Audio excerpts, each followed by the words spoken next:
Journée l'amour.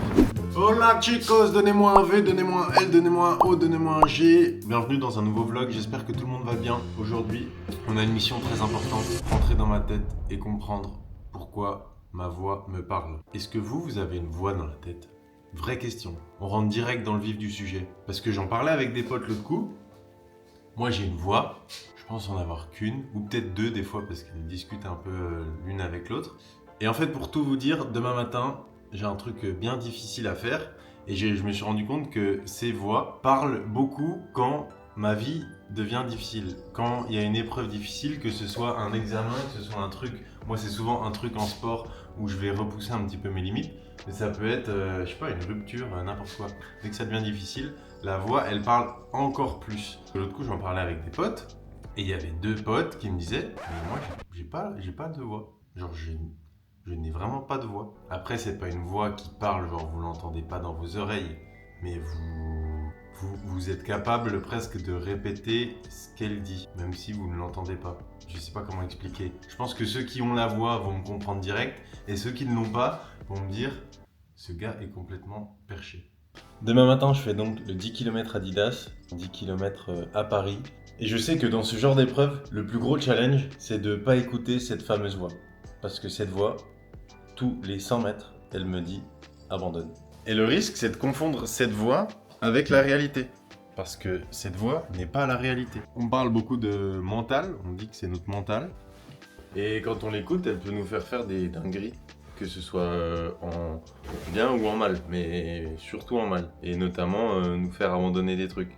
Et notamment nous faire abandonner le 10 km Adidas de demain.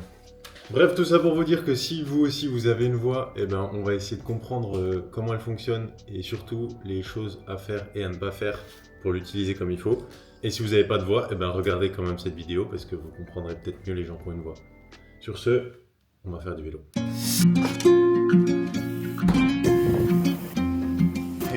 L'idée c'est de faire tourner un petit peu les jambes, prendre un peu de sensation avant la course de demain. Parce qu'en fait le vrai problème avec cette voix, c'est pas juste qu'elle peut nous embêter de temps en temps, c'est qu'elle finit par définir ce qu'on est capable de faire et ce qu'on n'est pas capable de faire. Donc on a un truc en nous qui nous dit si oui ou non on est capable de faire les choses. Et ce truc là on ne le maîtrise pas toujours, alors qu'il a un impact énorme sur nos lives en fait. Et pour en avoir parlé un petit peu autour de moi, je me suis rendu compte qu'il y avait différentes manières de se parler à nous-mêmes. J'ai des potes qui se parlent méga mal, à base de grandes insultes. Au contraire, j'ai des potes qui se parlent méga bien. Moi, je pense être un peu entre les deux, plus côté mal que côté bien. Surtout quand il s'agit de sport, de travail et compagnie. J'ai un peu l'impression de jamais être assez ou jamais faire assez.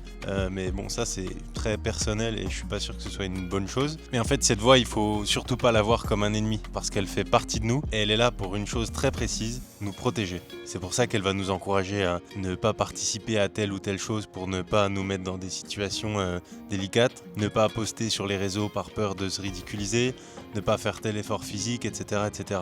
Elle veut simplement nous protéger. Donc il faut savoir l'écouter, ou plutôt l'entendre, sans pour autant boire ses paroles comme étant la seule vérité. Et je crois que l'un des gros avantages de faire du sport beaucoup, donc de se mettre beaucoup en difficulté, c'est aussi d'entendre souvent cette voix et d'arriver à échanger un peu avec elle, tu vois.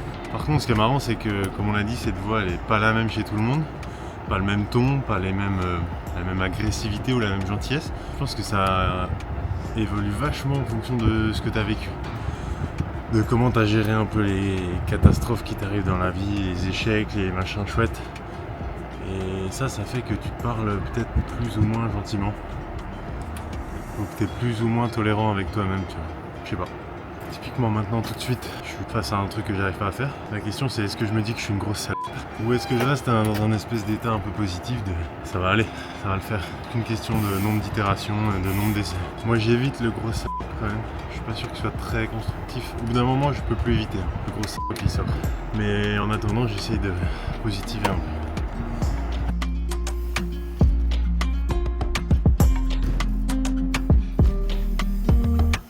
Pas mal pour une grosse salope.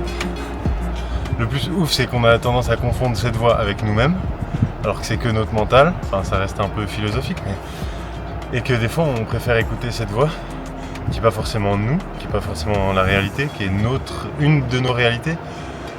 On préfère écouter ça à la vie d'un proche qui nous connaît par cœur, qui est ultra bienveillant, qui nous veut du bien. Et c'est peut-être un peu con, je pense. Pourquoi on l'écoute en fait? Autant de questions qui ne trouveront peut-être pas de réponse aujourd'hui. Et en plus de ça, demain, je suis sûr de devoir faire face à cette voie du kilomètre 0 au kilomètre 10. Donc ça va faire mal. Bon, on a trouvé ce qu'on venait chercher, je crois. Des bonnes sensations, il se met à pleuvoir un peu fort. Retour à la casa. Bon, après ce training et une petite après-midi que je vous ai épargné parce que j'ai bossé sur des trucs qui n'étaient pas très intéressants, j'ai prévu une petite surprise à Anissa, veille de course. J'ai vu un truc méga stylé sur Insta, donc on va direction Bourse de commerce. Je connais pas du tout les spots. J'ai trop hâte de voir à quoi ça ressemble. J'espère que ça va être bien.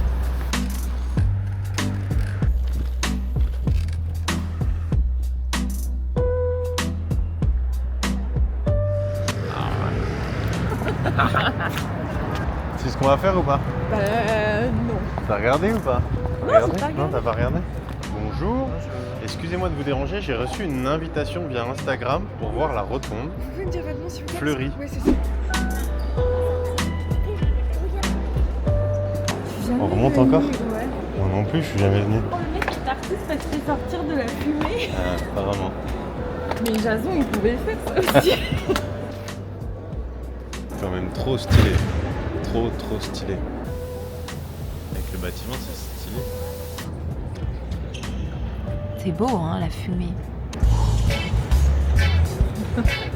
Je suis dans mon aqua, y'a quoi? Je suis éco. Ouais, c'est de la bonne. Un petit peu de Bob. Un peu de Bob Marley là, je suis bien.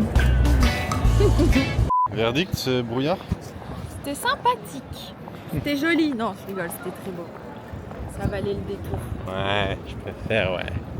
Est-ce que ça compte comme l'activité culturelle du mois ou pas? Non. Shit. Tu nous amènes où? Dans le meilleur resto VG de burger.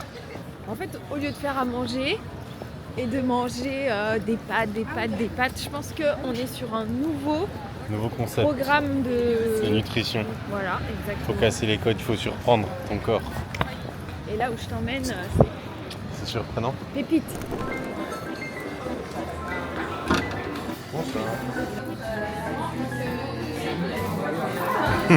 Ça a l'air bon. Ça, c'est de l'aloumi. C'est du fromage du coup. Ouais, c'est trop bon. Des frites de fromage. J'ai une vraie question pour toi. Est-ce que t'as la voix dans ta tête quand tu cours et que t'es dans le mal? Tu lui parles comment? C'est elle qui me parle. Elle te parle? Ouais, Genre elle te parle positif ou négatif? les deux. Ah ouais? Ouais. En fait, elle se répond elle-même. Genre, elle va dire ouais, là t'es dans le dur, hein. Ah, t'es trop dans le dur, ma grande et tout. Ça va plutôt pas. en course à pied? Ah, que en course à pied. Que quand je suis dans le dur. Et après, elle va dire t'as envie d'abandonner et tout. Mais non, tu peux pas abandonner, tu vois. Elle se fait un ping-pong toute Tout le seule. temps. Elle se contredit. Est-ce que c'est deux voix du coup ou est-ce que c'est une seule? Non, c'est la même. Mais je lui dis jamais tais-toi, hein. Ah ouais? Ah, je suis là. Ah ouais, là, je suis trop normale. Je réponds un peu, tu vois. Ok. Mais je vais pas lâcher. Je vais tout donner. Ok. Intéressant. Sur ce, les vlogos, see you tomorrow. Il est 6h40 du matin. Le problème, c'est que ça fait plus d'un an que j'ai pas fait 10 km tout seul et que je suis pas préparé. Voilà. Donc, ça va faire mal. On se lève à 6h du mat, un dimanche. Heureusement, pour m'accompagner dans cette mission impossible, j'ai la chance d'avoir la meilleure coéquipière du monde. Bon, la strat sur 10K, elle est très simple. On part à fond, et après on accélère. On va mettre toutes les chances de notre côté, petit réveil musculaire. T'es ready? Ouais. 15 000? Non, plus. 25 000? Non. Plus encore? Ouais. 40. 40 000 personnes? Et beaucoup de monde à abattre, hein? C'est fou, qu'à chaque course, on se demande pourquoi on fait ça. Qu'on se réinscrive à chaque fois. Température idéale, hygrométrie parfaite. L'avantage quand t'habites pas trop loin de la Tour Eiffel, c'est que t'es pas trop loin de tous les départs de course dans Paris. Ça régale. On a presque toutes les conditions qui sont réunies pour performer, excepté l'entraînement. Donc c'est vraiment à ça d'y arriver. Là-bas en haut, 7h45, un dimanche, tout va bien. Bon, apparemment c'est le plus gros 10 km d'Europe quand même. On a terminé l'échauffement. L'échauffement 10K, en vrai on a couru 15 minutes, 2-3 accélérations, 3 mouvements avec les guibolles et puis on va voir. 3, 2, 1, let's go! Plus jamais ça. 38-27. Pas mal pour un débutant, je suis content. Trop belle. Elle est trop belle. La petite tête. Bisous mes stars.